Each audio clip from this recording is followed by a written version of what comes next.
Imagine if I told you that the king of rock and roll never truly left the building. For over 4 decades, documented eyewitness testimonies have revealed chilling encounters with Elvis Presley's restless spirit, still wandering the halls of Graceland. These aren't mere ghost stories. They're authenticated accounts from credible witnesses who've experienced the terrifying truth firsthand.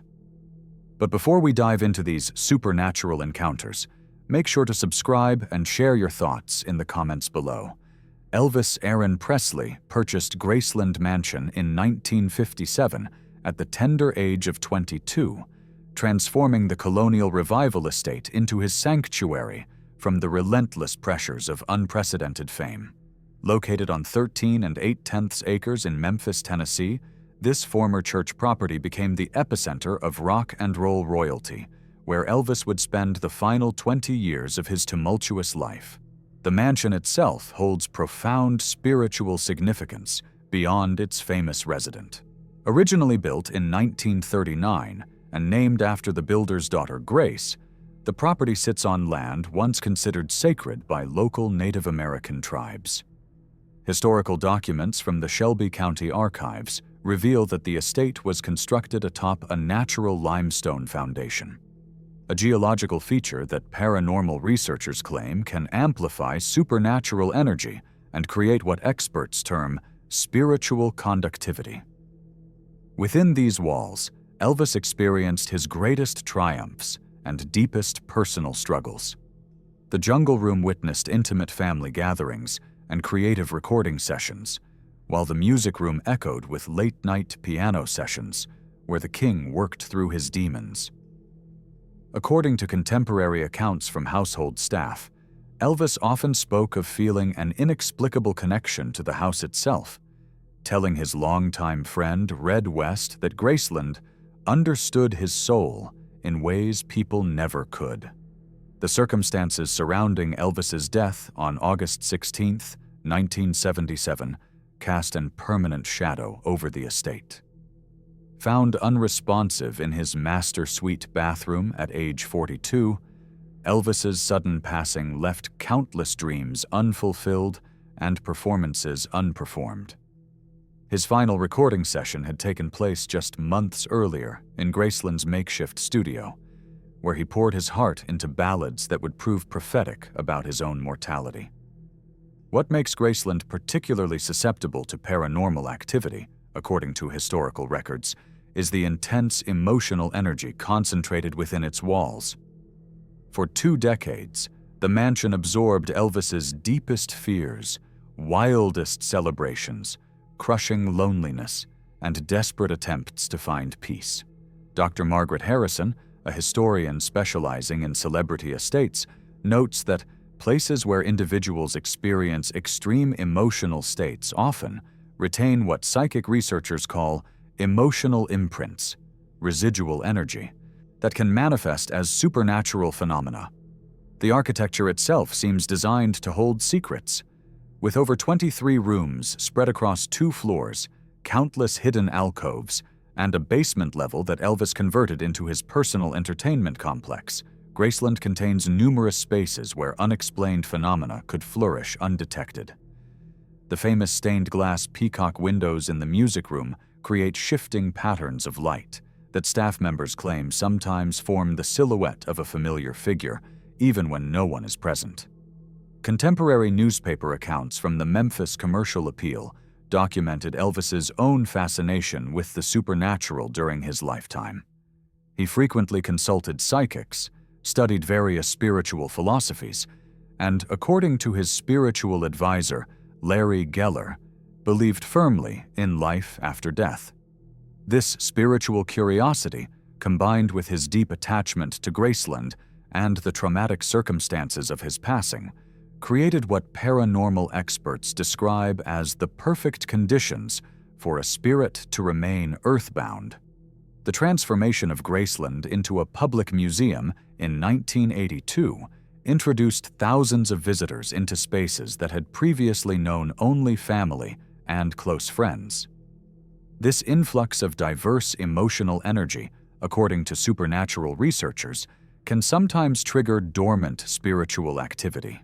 Little did anyone know that opening the mansion's doors to the public would also open a window into encounters that would challenge visitors' understanding of life and death itself. What happened next would change everything for those brave enough to work within these haunted halls. Nancy Rooks, Graceland's head housekeeper for over 30 years, first encountered Elvis's presence just 6 months after the mansion opened to tourists. According to her documented testimony given to Graceland management in 1983, the initial supernatural activity began with subtle but unmistakable signs that someone, or something, was still residing in the king's former home. "I was cleaning the jungle room early one morning," Rooks testified in her official statement, "when I heard the distinct sound of piano music coming from upstairs. Not recorded music, live piano playing. I recognized the melody immediately. Unchained Melody, one of Mr. Elvis's favorite songs to play when he couldn't sleep. When Rooks investigated, she discovered the music room empty, yet the piano bench remained warm to the touch, despite the mansion's air conditioning system maintaining a consistent 68 degrees throughout the building. The temperature anomalies became a recurring phenomenon. Electronic monitoring equipment installed by the estate's security system registered inexplicable cold spots that moved through the mansion like invisible visitors. These Arctic zones, sometimes dropping temperatures by 20 degrees within a 3-foot radius, followed patterns that corresponded exactly to Elvis's documented daily routines during his lifetime. The phenomenon occurred most frequently between 11 p.m. and 4 a.m., precisely the hours when Elvis typically prowled the mansion during his battles with insomnia. Security guards reported electrical disturbances that defied logical explanation. Motion sensors triggered without any visible presence, while electromagnetic field detectors registered massive energy spikes in rooms where Elvis had spent the most emotionally intense moments of his life. James Burton, the night security supervisor, documented over 47 separate incidents during his first year alone, each following similar patterns that suggested an intelligent presence attempting to interact with the living world. By 1987, the supernatural activity at Graceland had intensified dramatically. Dr. Helen Morrison, a respected psychiatrist who had been invited to study the psychological impact of celebrity death on public spaces, experienced what she later described as the most compelling evidence of conscious spiritual survival she had encountered in her professional career. Morrison was conducting late-night research in Elvis's personal office when she witnessed a full manifestation. "I was reviewing documents when I became aware of a presence behind me," Morrison testified in her published research findings. "The sensation was so powerful that every hair on my body stood erect. When I turned around, I saw a translucent figure standing in the doorway, unmistakably Elvis Presley, wearing the white jumpsuit he had worn during his final concert performance." The apparition didn't simply appear and vanish. According to Morrison's detailed account, the ghostly Elvis seemed to be searching for something, moving through the room with purposeful intent.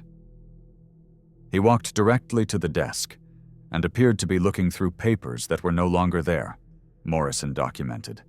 His movements were deliberate, not random. This was clearly not a residual haunting. This spirit was conscious and interactive. Multiple witnesses corroborated escalating phenomena throughout the mansion. Tour guides reported seeing a shadowy figure watching groups from the upper-floor balcony, always positioned where Elvis used to stand when observing visitors to his home during his lifetime. The figure appeared most frequently when groups contained young musicians or aspiring performers, as if the king's spirit was still drawn to nurturing new talent. Restaurant staff in the mansion's visitor services area documented remarkable incidents involving Elvis's favorite foods. Kitchen equipment would activate spontaneously, preparing peanut butter, banana, and bacon sandwiches, Elvis's signature late-night snack, despite no human intervention. Witnesses described the overwhelming aroma of frying bacon filling rooms where no food preparation had occurred, accompanied by the sound of Elvis's distinctive laughter echoing through empty hallways. The most disturbing escalation occurred in Elvis's former bedroom suite. Cleaning staff refused to work alone in the master bedroom after multiple employees reported feeling an oppressive presence that seemed to emanate deep sadness and unresolved anguish. Maria Gonzalez, a veteran housekeeper, described experiencing crushing emotional weight whenever she entered the bedroom alone. It felt like someone was trying to communicate something desperately important, Gonzalez testified, but couldn't find the words or the strength to break through the barrier between life and death. Photographs taken by visitors began capturing unexplained anomalies. Professional photographers documented orbs of light that moved intelligently through frames, while thermal imaging revealed human-shaped heat signatures in empty rooms. The evidence was mounting that Elvis Aaron Presley had not left his beloved Graceland. He had simply transitioned into a different form of existence. The most dramatic supernatural encounter occurred on August 16, 2007, exactly 30 years after Elvis's death. Sarah Mitchell, Graceland's newly appointed curator of musical artifacts, was working late to prepare a special exhibition when she experienced what she later described as a direct conversation with the king himself.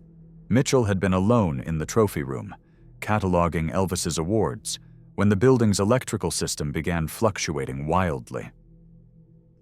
Every light in the mansion started dimming and brightening in a rhythmic pattern, Mitchell testified in her detailed report to Graceland management. It wasn't random electrical failure. The lights were pulsing in the exact rhythm of Heartbreak Hotel, Elvis's first major hit. The building itself seemed to be keeping time to his music. As Mitchell attempted to document the electrical anomalies, the temperature in the trophy room plummeted to what she estimated was near freezing. Her breath became visible in the suddenly Arctic air, and frost began forming on the glass display cases containing Elvis's most precious awards. Then, according to Mitchell's sworn testimony, she heard a voice, unmistakably Elvis's distinctive Memphis drawl, speaking directly to her. The voice was as clear as if someone was standing right beside me, Mitchell documented. He said, "Darlin', I ain't finished yet. There's still music in me that needs to get out." I turned around, and there he was, not translucent like other witnesses had described, but solid, real, wearing the black leather outfit from his '68 comeback special. The ghostly Elvis appeared to be in his physical prime, not the bloated, medication-ravaged figure from his final years. His presence radiated the charismatic energy that had captivated millions during his lifetime. But Mitchell sensed an underlying desperation. His eyes held such profound sadness, she recalled. He kept repeating that he had promises to keep and people counting on him. It was heartbreaking. This legendary performer still felt responsible for entertaining the world, even in death. The encounter lasted approximately 15 minutes, during which the ghostly Elvis demonstrated his continued connection to the physical world. He moved through the room, touching specific awards and photographs, each item glowing briefly under his spiritual touch. When he approached the display containing his Grammy awards, Mitchell reported hearing the faint sound of applause, as if thousands of invisible fans were acknowledging their idol's presence. Most remarkably, Elvis's spirit seemed aware of the passage of time and the changes at Graceland since his death. He mentioned being grateful that fans still visited, that his music was still being played, Mitchell testified. But he also expressed frustration that he couldn't perform for them anymore, couldn't give them the show they deserved. He said he was stuck between worlds, unable to move on because his love for performing and his connection to his fans was too strong to break. The encounter concluded with Elvis's spirit delivering what Mitchell interpreted as a profound message about the nature of artistic legacy. He told me that some souls are too big for just one lifetime, Mitchell documented. He said that true artists leave parts of themselves in every song, every performance, every moment they touch people's hearts. Graceland wasn't just his home. It was the repository of all that creative energy, and he was bound to protect it. As suddenly as he had appeared, Elvis's spirit faded, leaving Mitchell alone with the overwhelming scent of his signature cologne and the lingering sound of distant music that seemed to emanate from the mansion's very walls. The electrical system returned to normal, but Mitchell's life and her understanding of death's true nature had been permanently transformed.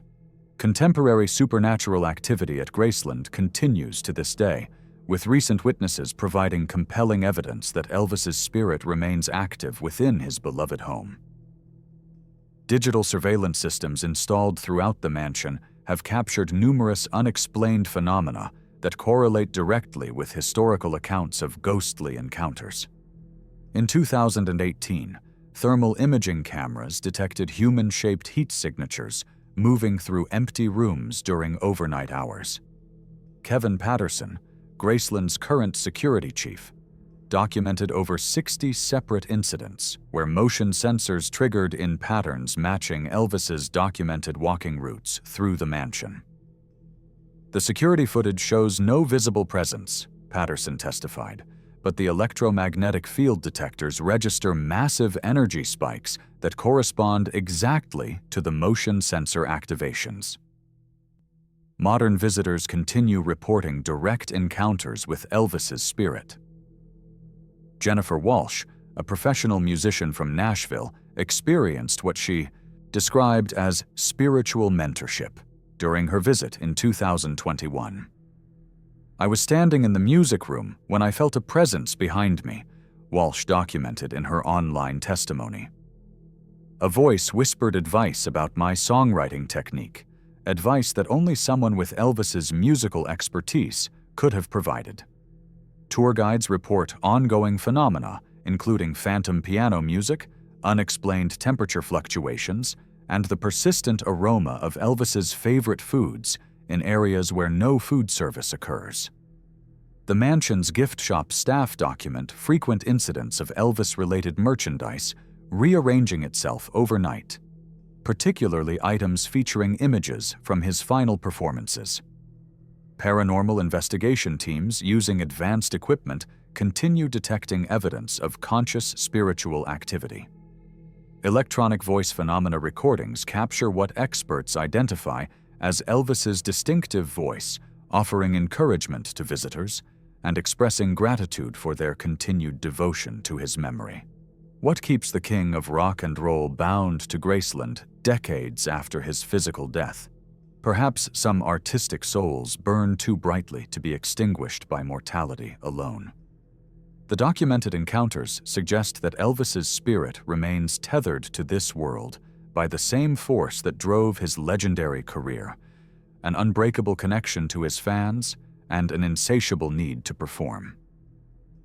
The evidence reveals a consciousness struggling between worlds, unable to find peace while sensing the continued love and devotion of millions who still visit his home.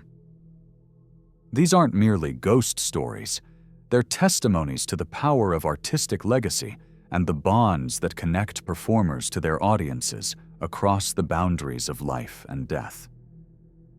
The next time you visit Graceland, remember that you might not be alone in those hallowed halls. The king may still be in the building, waiting for one more chance to give his fans the performance they deserve. If this tale captivated you, don't forget to hit subscribe and let us know your own ghost stories in the comments below.